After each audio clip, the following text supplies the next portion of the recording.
반갑습니다. 이제 12지파 중에 정말 마지막인 12번째로서 유다지파, 홍보석 지파라고 하는 유다지파에 대해서 이제 나눔으로써 모든 12지파의 각각을 다 살펴보는 시간이 될 것 같습니다. 마무리하는 시간이죠. 이 유다지파를 살펴봤을 때 12지파 중에 그 유다지파의 위치에 대해서 한번 나눠보려고 합니다. 여기 사진을 보면은 당시 대제사장들이 그 가슴에 흉패에 붙이고 있는 12개의 보석, 우리가 계속 그 각각 지파의 상징 보석에 대해서 보고 있지요, 같이. 그러니까 그 12개의 보석을 이런 식으로 가슴에 달고 있었다라고 하는 거를 우리가 다시 한번 생각해 볼 필요가 있습니다.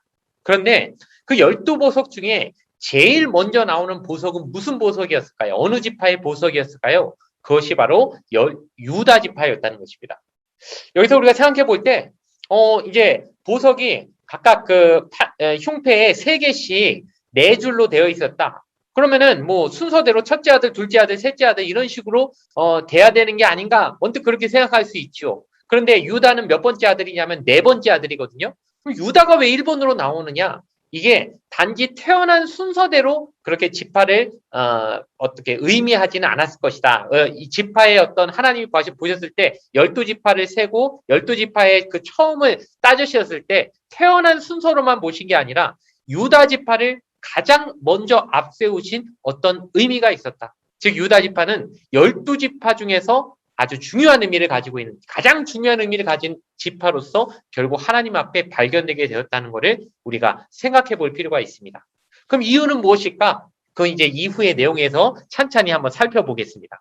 자, 첫 번째로 유다의 출생이죠. 창세기 29장 35절에 보면요, 유다가 태어난 이야기가 나오는데, 그가 또 임신하여 아들을 낳고 이르되 내가 이제는 야훼를 찬송하리로다 하고 이로써 말미암아 그가 그의 이름을 유다라 하였고 그의 출산이 멈추었더라. 이렇게 하면서, 자, 유다의 어머니가 누구냐면 레아입니다. 자, 레아하고 라헬의 관계 우리가 계속 얘기하고 있습니다. 첫째 딸은 레아, 그 라반이라는 야곱의 외삼촌의 첫째 딸은 레아, 둘째 딸이 라헬. 근데 야곱은 누굴 더 좋아했죠? 라헬.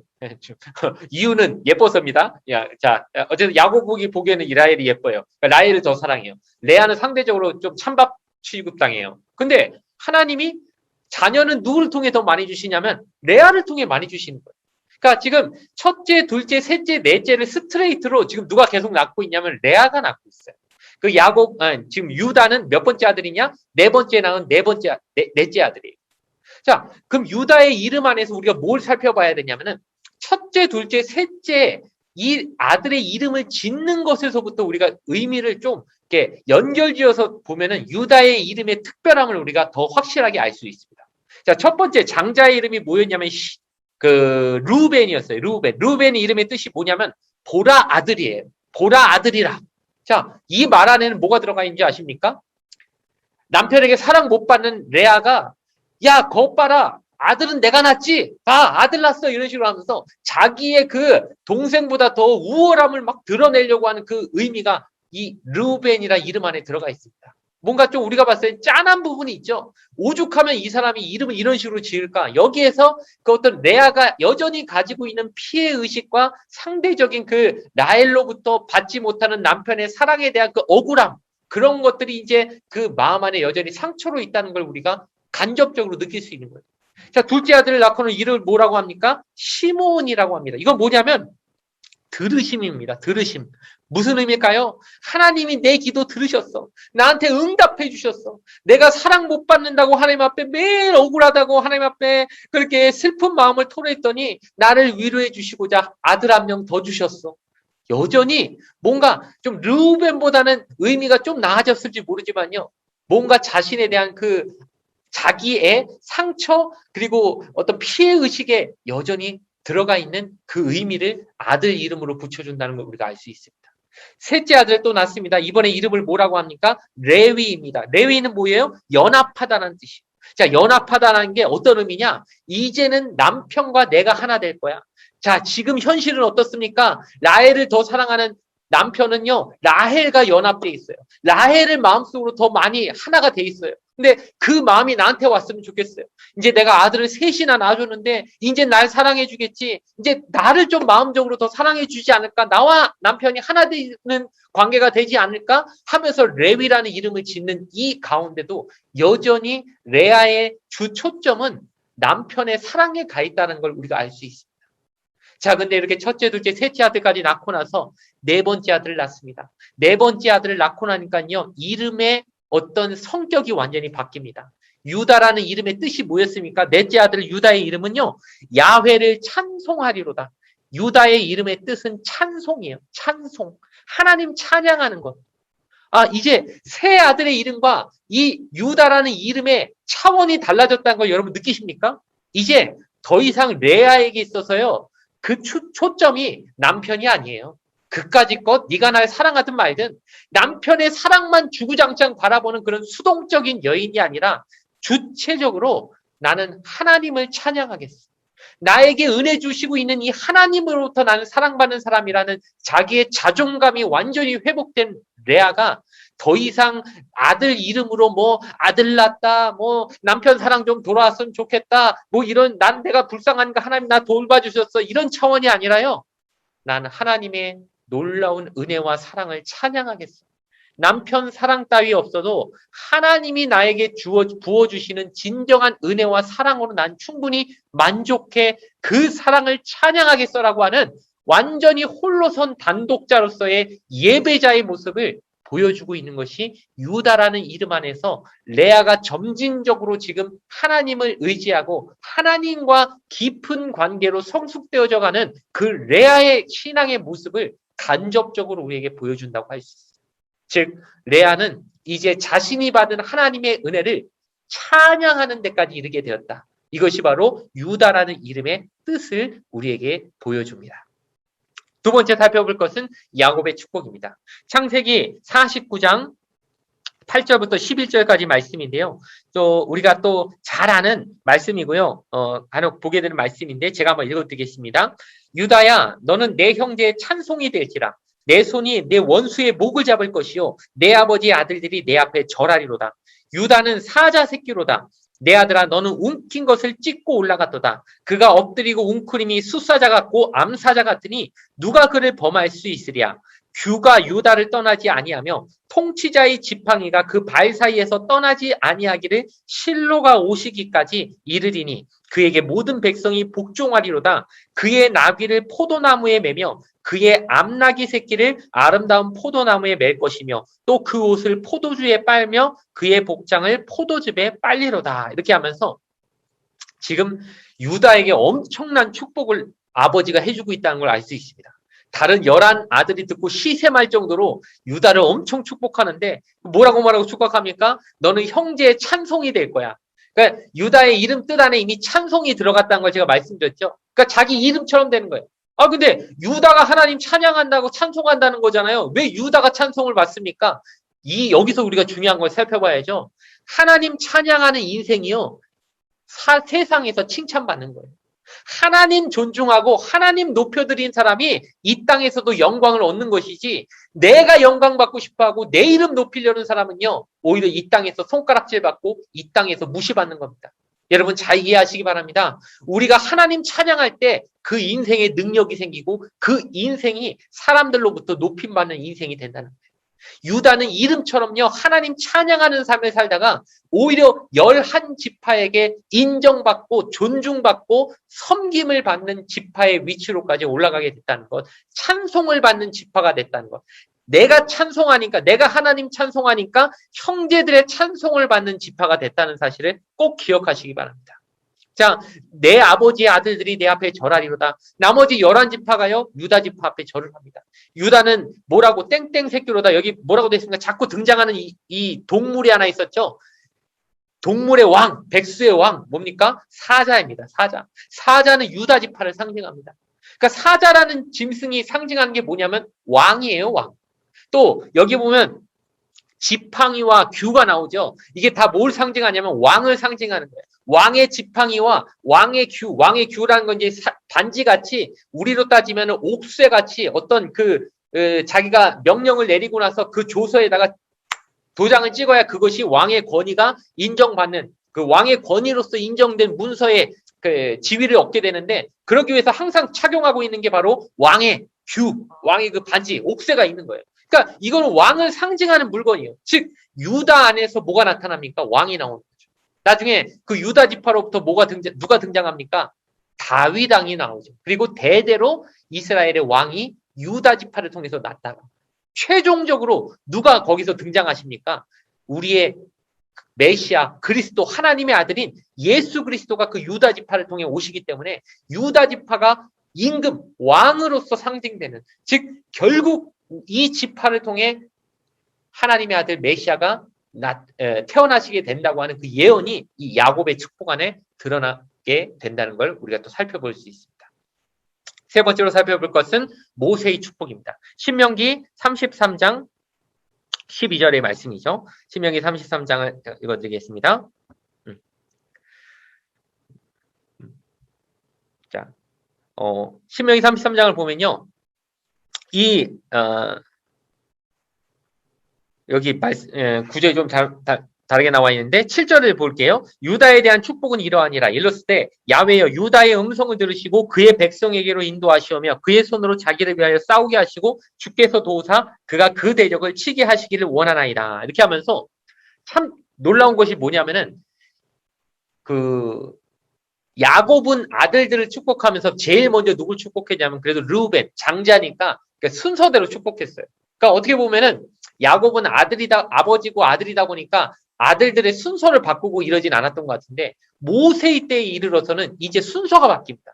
왜냐하면 이제는 아들에 대한 축복이 아니라 지파들에 대한 축복이다 보니까 벌써 그 의미가 유다 지파가 이스라엘 안에서 얼마나 중요한 위치로 오르게 됐는지를 우리가 살펴볼 수 있는데요. 모세가 제일 처음 축복한 지파가 이 유다 지파예요. 이미 이제 어느 정도의 그 리더십을 인정받은 게 유다 지파가 되는 것이죠. 근데 뭐라고 축복합니까? 하나님께서 그들의 음성을 들으실 것이고 그 백성을 인도하게 하실 것이고 승리하게 하실 것이다. 뭔가 이 지파를 통해 지도자가 나와서 하나님의 음성을 듣고 그 백성을 인도해서 승리에 이르게 하실 것이다. 다윗을 상징하고 궁극적으로는 예수님을 상징하는 어떤 그런 중요한 의미가 유다 지파 안에 이제 들어가 있다는 것이죠. 지파 상징의 보석을 살펴보겠습니다. 홍보석입니다. 이제 살디우스 뭐 이런 식으로 이렇게 표현이 되어 있더라고요. 이것이 어떤 보석이냐? 굉장히 붉은 빛을 내는 화려하고 풍성한 삶을 상징하는 보석이라고 합니다. 즉 우리에게 어떤 삶을 주시는데 예수님의 말씀 가운데 내가 너희에게 생명을 주되 풍성한 생명을 주려고 너희에게 왔다. 풍성한 삶을 너희에게 주려고 왔다라고 예수님의 하신 말씀 가운데 그분은 우리에게 생명을 주시려 삶을 주시려고 우리에게 오신 분입니다. 그렇기 때문에 예수님의 피, 보혈을 통해 우리가 얻게 되는 생명을 상징하는 그 붉은 빛, 그냥 붉은 정도가 아니라 풍성한 삶을 주시는 그 붉은 보석이 유다 지파를 상징하는 게 어찌 보면 굉장히 적합하다라고 우리가 또한 볼 수 있을 것 같습니다. 교훈을 살펴보겠습니다. 자, 이 유다 지파는 장차 메시아로 오실 예수 그리스도를 상징하는 지파예요. 예수님을 상징하는 지파. 예수님이 12지파 중에 유다 지파를 통해 오신다는 것이 매우 큰 의미가 있죠. 결국 하나님이 택하신 지파가 유다 지파였다는 것이죠. 또 우리가 찬양해야 할 이유와 찬양의 능력을 잘 보여주는 삶이라고 할 수 있습니다. 아까도 말씀드렸지만 유다의 이름의 뜻은 찬양이에요. 찬송이에요.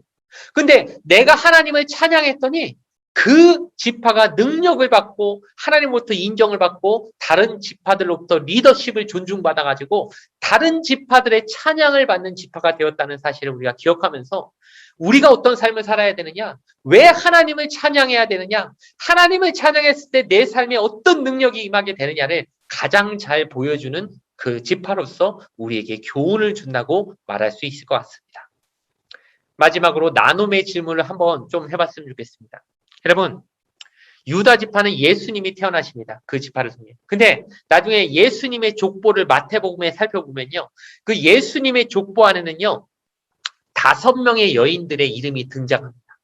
근데 여러분, 족보라는 게 뭐죠? 한 가문을 이제 보여주는 거잖아요. 그러다 보니까 족보 안에는 어떤 인물들이 나옵니까? 대부분 우리가 가진 족보들을 보면은 높은 벼슬을 차지했든지 아주 놀라운 어떤 그 사람들이 알만한 위대한 일을 한 사람, 업적을 이룬 사람의 이름을 집어 넣음으로써 우리 집안, 우리 가문은 이렇게 대단한 집안이다. 우리 명문 가문이다. 이런 걸 알려주기 위해서 아주 세상 사람들이 봤을 때 이름을 알만한 아주 그리고 굉장히 큰 존중받을 만한 인물들을 일부러 족보에 넣고 지탄받거나 손가락질 받을 만한 인물들은 일부러 족보에서 빼는 게 경향인데요. 예수님의 족보를 보면 그 이상한 이름들이 많이 등장합니다. 특히나 여인들을 보면요. 야, 이런 여인들은 그냥 아니 보통 족보에 원래 여자들의 이름이 안 들어가요. 이스라엘이나 우리나 그 문화가 그랬단 말이에요. 그 당시에 문화가. 어쨌든 가부장적인 문화다 보니까 예수님의 족보 안에 그냥 웬만해서는 이 여인들의 이름이 안 들어가는 게 정상이고 들어간다면 사람들이 봤을 때 아주 그냥 존중받을 만한 대단한 일을 이룬 여장부 뭐 대단한 인물이 들어가야 될 것 같은데 거기 나오는 인물들이 하나같이 어떤가 보면요. 맨 처음에 누가 나오냐면 다말이 나옵니다. 다말. 다말은 누구냐면 유다의 며느리예요. 근데 둘 사이에 아주 그냥 좀 남사스러운 일이 있어가지고 그냥 그 자녀로 얻은 아이를 유다와 그 며느리의 사이에서 얻은 아들이 나중에 베레스라고 하는 그 유다 지파의 어떤 예수님의 족보에 들어가 버리는 그런 일이 생겨납니다. 그 다음에 또 누가 나옵니까? 라합이 나옵니다. 라합은 누구죠? 이방인인데다가 게다가 기생이에요. 성적으로도 떳떳하지 못하고 민족적으로도 이방 민족인 굉장히 이스라엘 민족에게는 감추고 싶은 부분일 수 있는데 그 라합의 이름이 거기 들어가 버립니다. 세 번째는 누구입니까? 그 라합의 며느리라고 할 수 있는 룻이 나옵니다. 룻도 어때요? 이방 민족이잖아요. 모함 여인이죠. 그러다 보니까 벌써 혈통적으로 지금 이스라엘 민족 안에서는 감추고 싶은 떳떳하지 못한 흠이 많은 사람들이 여기 안에 들어가기 시작합니다. 네 번째 인물이 있습니다. 우리아의 아내인 바세바입니다. 이 여인은 뭐가 떳떳하지 못합니까? 다윗과의 그 간음 사건을 통해서 뭔가 그 떳떳하지 못한 입장으로 이 족보 안에 들어가 버린 걸 우리에게 보여줍니다. 하지만 결국 그의 아들인 솔로몬을 통해서 계속해서 그 족보가 내려가서 예수님에게까지 이르게 됩니다. 마지막으로 다섯 번째 여인은 누굽니까? 예수님의 어머니인 마리아입니다. 마리아 역시 처녀의 몸으로 잉태를 함으로써 어찌 보면 사람들이 그 당시의 문화와 관습으로는 굉장히 손가락질 받을 수도 있는 그런 인물이 되었음에도 이 족보 안에 들어감으로써 이 족보 자체가 우리에게 보여주고 있는 놀라운 메시지가 있는데 바로 이렇게 흠 많은 우리들을 흠 없는 존재로 만드시고자 하나님의 은혜로 이 땅에 내려오신 분이 예수 그리스도라고 하는 것을 우리에게 보여주고 있다는 것입니다. 여러분, 이 족보 안에서 나오는 내용을 우리가 살펴보면서 한 가지 깨닫게 되는 것이 있습니다. 하나님의 은혜는 흠이 없는 사람들을 택하여 쓰신 것이 아니라 흠이 많은 사람들을 부르셔서 그들의 죄를 예수님의 보혈로 씻어주심으로 이제 하나님 앞에서 이전 것은 지나갔으니 새 것이 되었도다. 흠 없는 존재로 거듭난 우리들이 되었다는 이 은혜를 우리에게 말씀해 주시는 것입니다. 그렇다면 여러분, 저와 여러분도 마찬가지입니다.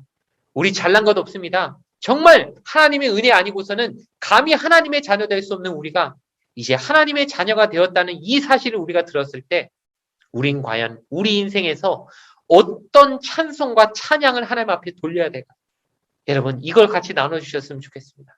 유다라고 하는 이름처럼 우리도 찬양하는 하나님의 삶을 살아야 하나님을 기쁘시게 하고 하나님으로부터 놀라운 인정을 받게 될 것인데 그 능력 있는 삶을 살게 될 것인데 여러분은 하나님 앞에 이 받은 은혜로서 어떤 찬양을 하고 싶은지 서로 함께 나누어 보심으로 더 풍성한 나눔이 있는 그런 셀 모임이 되게 되기를 주님의 이름으로 축원을 드리겠습니다. 자, 모든 이제까지 12지파의 내용들을 다 마치게 된 것을 하나님께 감사하며 그동안 모두 다 수고하셨습니다. 감사합니다.